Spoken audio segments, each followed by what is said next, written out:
Hello there, ladies and gentlemen. Dr. Phil here. This is a slightly different video because, well, I'm away from my opal bench. I'm away from my animals. So, yes, they're being looked after. I'll give you a video of my birds eating chicken in a little while. I know it sounds terrible, but that's the way things are. Anywho, I thought that whilst I was away, I've got a few of my opals here. So just to make sure that this presentation isn't ridiculously boring and also to give me a good frame for the video, got some opals here. They're some of my favorites. This one's one of the Cooper Petey's that worked out well. Not the blue one that was a minute opal in a minute challenge. This guy's a monster, 5 or 6 carats, something like that. This guy here, I don't think you've seen him before. He's beautiful. Oh, I think you have seen him. Doesn't matter. I like him anyway. Put him back because he's actually measuring out where the frame is in my video. Oh, secrets of the trade, huh? And this one, actually, I'll leave the tray there and I'll put this one here. You can see him. He's beautiful.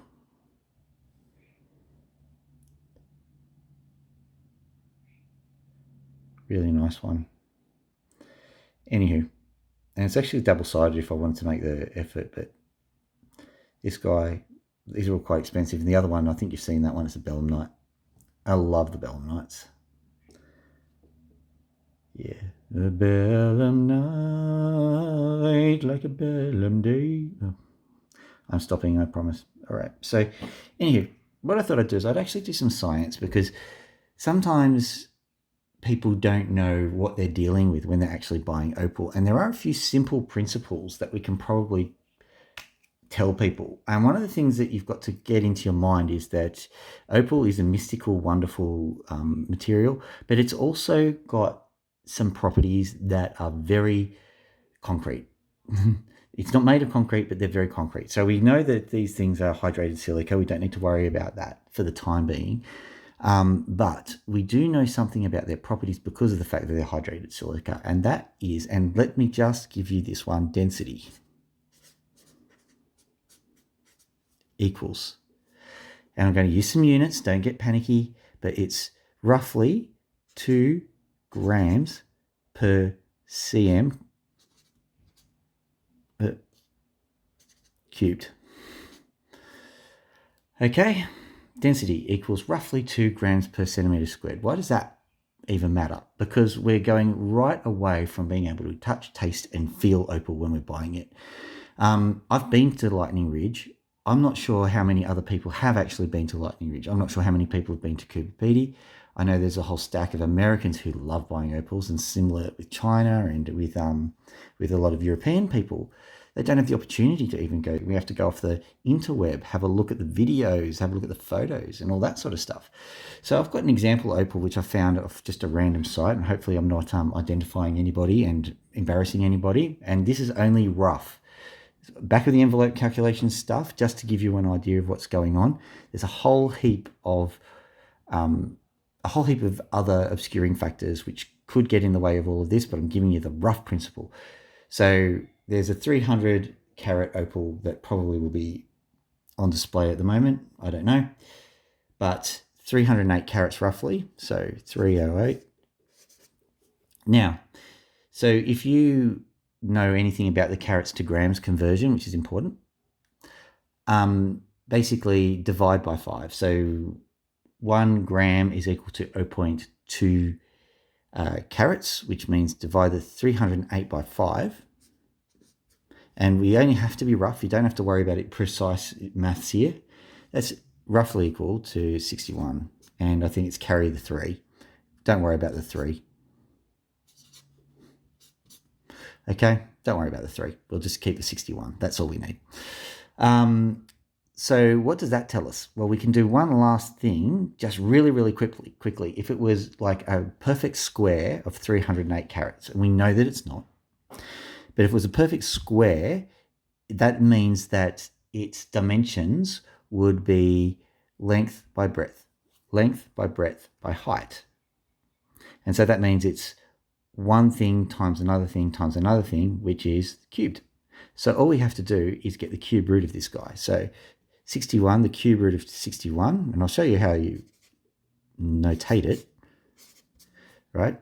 Cube root of 61, that's roughly equal to 4. We don't need to worry too much about carrying units. This is not a maths lesson. This is just a rough thing. And you can ask Google, honestly. Get Google to do your maths for you. So that means that if you've got an object that is 4 centimeters by 4 centimeters by 4 centimeters, and its weight happens to be 61 grams, then you know that that's an object that has got 1 gram per centimeter cubed because of all of this maths. We can go through the maths again if you want to at a later time, but I'm just giving you the general idea of what's going on here. Okay, let me just get some spare paper here. Okay,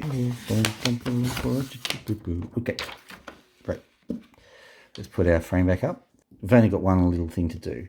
So basically, we've figured out most of our calculations.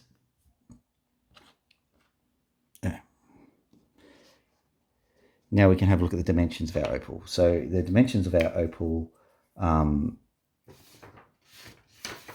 is 48.5, I think it was, by 38.7. This is in millimeters. Sorry, Americans. By 38.2 millimeters. So just divide by that by 10 to get centimeters. Doesn't matter. We'll just do some quick maths.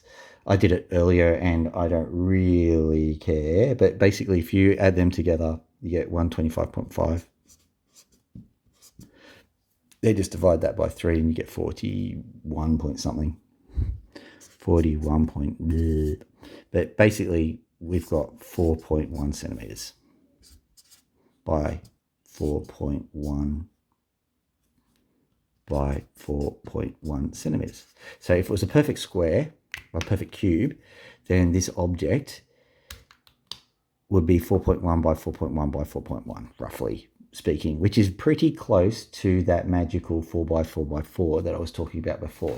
So I know it's a different shape.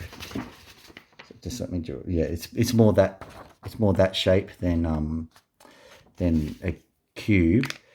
But if it was 4 by 4 by 4, as we've done with these calculations here, then the density will be 1.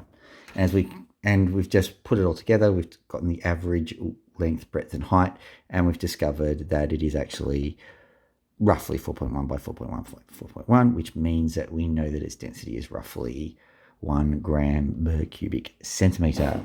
And I'm sorry, I have no idea what that is in ounces, but it doesn't matter. All we know is that this is uncharacteristically light.